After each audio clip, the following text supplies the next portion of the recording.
નમસ્કાર મિત્રો રેલો ગાંધીનગર સુધી પહોંચ્યો।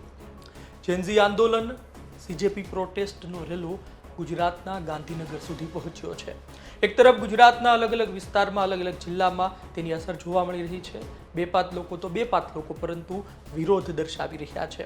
વિપક્ષનો ટેકો છે અને બીજી તરફ દેશમાં સરકારને કેટલું નુકસાનકારક આ આંદોલન સાબિત થઈ શકે છે। ગુજરાતમાં સરકારને કેટલું નુકસાનકારક આ આંદોલન સાબિત થઈ શકે છે। સીજેપી પ્રોટેસ્ટ હતી પરંતુ હવે જેનઝી પણ આમાં ભળી ચૂક્યા છે। જેનઝી આંદોલન પણ શરૂ થઈ ચૂક્યું છે। આ બધા વચ્ચે ગુજરાતમાં તેની અસર જોવા મળી।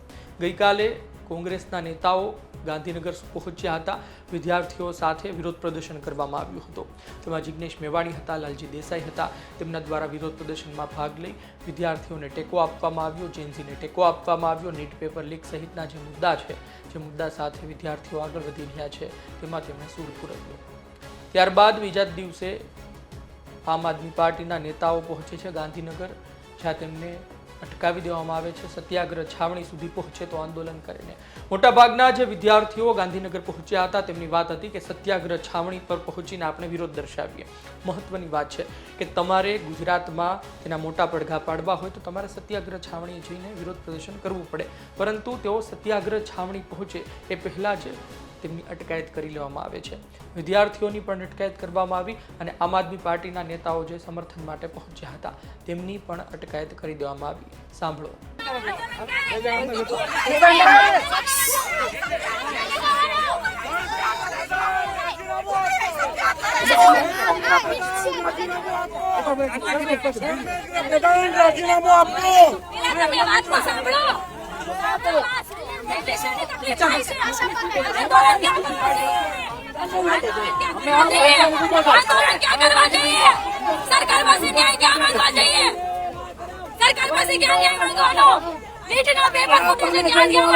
તમને જનતા તમારો બાળક મરી જાય તેથી તમે આ કરશો। આજે આ નીટના કારણે લોકો મરી રહ્યા છે અને તમારી શરમ તમે નહીં મૂકી દીધી। આટલું ધ્યાન દારૂના અડ્ડા ઉપર રાખો, આટલું ધ્યાન ડ્રગ્સ આવે છે એની ઉપર રાખો, આટલું ધ્યાન તમે લોકો સારી વ્યવસ્થા ઉપર રાખો તો આ પરિસ્થિતિ નહીં આવે। સત્યાગ્રહ છાવણી બનાવી શા માટે છે? સત્યાગ્રહ કરવાની જગ્યા છે, આંદોલન કરવાની જગ્યા છે, આ સરકારની જગ્યા છે। અહીંયા શાંતિપ્રિય રીતે આંદોલન કરવા આવ્યા છીએ, છતાંય આજ રોકવામાં આવ્યા છે। ખૂબ દિલગીરી સાથે ખૂબ ખરાબ વર્તન આજે આ લોકો અમારી સાથે કર્યા છે।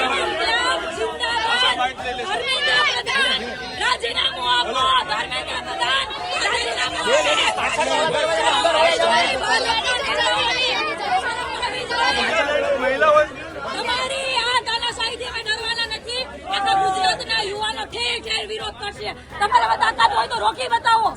તમે કેટલાક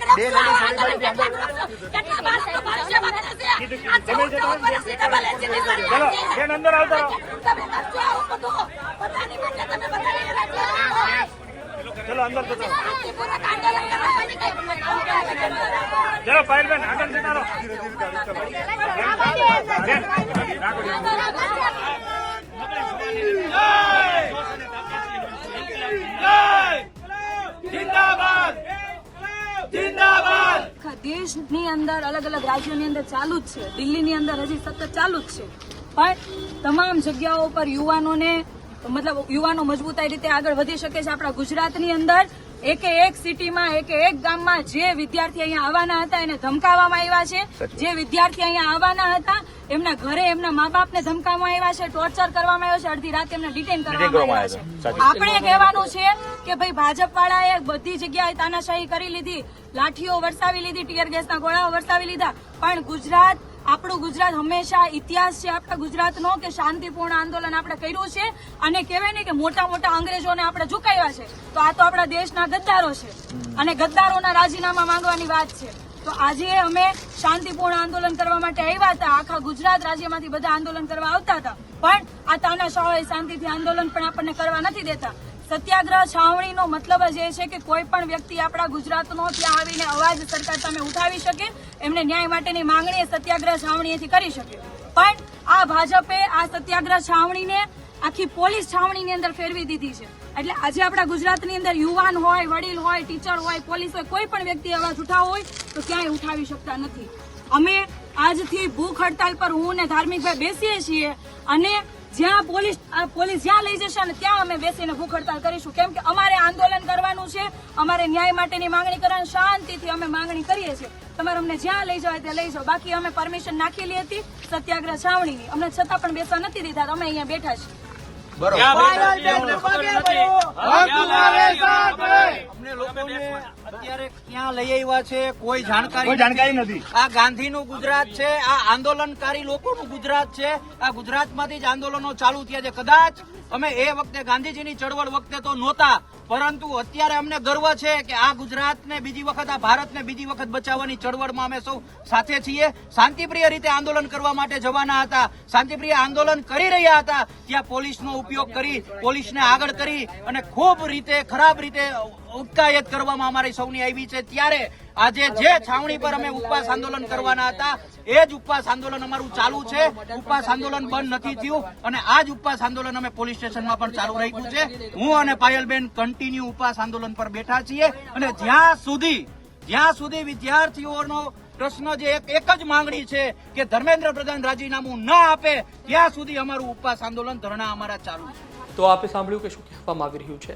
24 જુલાઈના રોજ કોંગ્રેસના નેતાઓએ જેનઝીને સમર્થન આપ્યું, વિદ્યાર્થીઓ માટે ગાંધીનગર પહોંચી વિરોધ દર્શાવ્યો અને 25 જુલાઈએ જે પહેલેથી તારીખ નક્કી હતી તેમાં આમ આદમી પાર્ટીના નેતાઓ ત્યાં પહોંચ્યા જેનઝીને સમર્થન આપવા, ટેકો આપવા.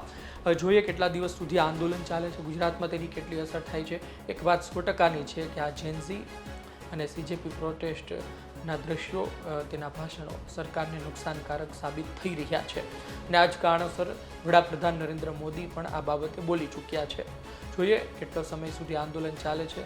જે સોનમ વાંગચુક પર્યાવરણવિદ છે, શિક્ષણવિદ છે, તેમણે પોતાની ભૂખ હડતાલ પૂરી કરી દીધી છે અને હજુ પણ આંદોલન ચાલી રહ્યું છે. આપનું શું માનવું છે કોમેન્ટ બોક્સમાં આપ જરૂરથી જણાવજો. છેલ્લા થોડા વર્ષો પછી આવું મોટું આંદોલન દિલ્હીમાં થયું છે, ગુજરાતમાં પણ તેના પડઘા જોવા મળી રહ્યા છે. અમદાવાદ હોય, રાજકોટ હોય, સુરત હોય, અમુક લોકો પરંતુ બહાર આવી રહ્યા છે અને તે બાબતે પોતાનો મત મૂકી રહ્યા છે. પરંતુ આ બધા વચ્ચે એ બાબત આપણને સમજાતી નથી કેમ ભારતીય જનતા પાર્ટીના નેતાઓને કોઈ પણ પરવાનગી મળી જાય છે. એટલે કે ભારતીય જનતા પાર્ટીના નેતાઓ કોંગ્રેસ ભવન સુધી પહોંચ્યા હતા પરંતુ ત્યાં તેમની અટકાયત કરવામાં આવી હોય અથવા તો ઘર્ષણ થશે તેવું વિચારી તેમને બહારથી દૂર કરી દેવામાં આવ્યા હોય તેવું આપણે નથી જોયું. પરંતુ જ્યારે સામાન્ય વિદ્યાર્થી જેનઝી પોતાનો વિરોધ વ્યક્ત કરવા માટે રોડ વચ્ચે પહોંચે ત્યારે તેમની અટકાયત કરી દેવામાં આવે છે. તમે ભૂલી જાઓ ચાલો કે કોઈ પણ જગ્યાએ સત્યાગ્રહ છાવણી, ગુજરાતની સત્યાગ્રહ છાવણી, જેમ દેશમાં જંતર મંતર છે તેમ ગુજરાતમાં સત્યાગ્રહ છાવણી જે વિરોધ પ્રદર્શન માટે જ છે પરંતુ ત્યાં સુધી પહોંચવા નથી દેવામાં આવતા. ઘણા વિદ્યાર્થીઓ ત્યાં પહોંચે તે પહેલાં જ તેમને ઉપાડી ગાડીમાં નાખીને પોલીસ સ્ટેશન લઈ જવામાં આવ્યા. આ શું દર્શાવે છે? શું વિરોધની પણ આઝાદી નથી? આપનો અભિપ્રાય કોમેન્ટ બોક્સમાં આપ જરૂરથી જણાવજો. ધન્યવાદ.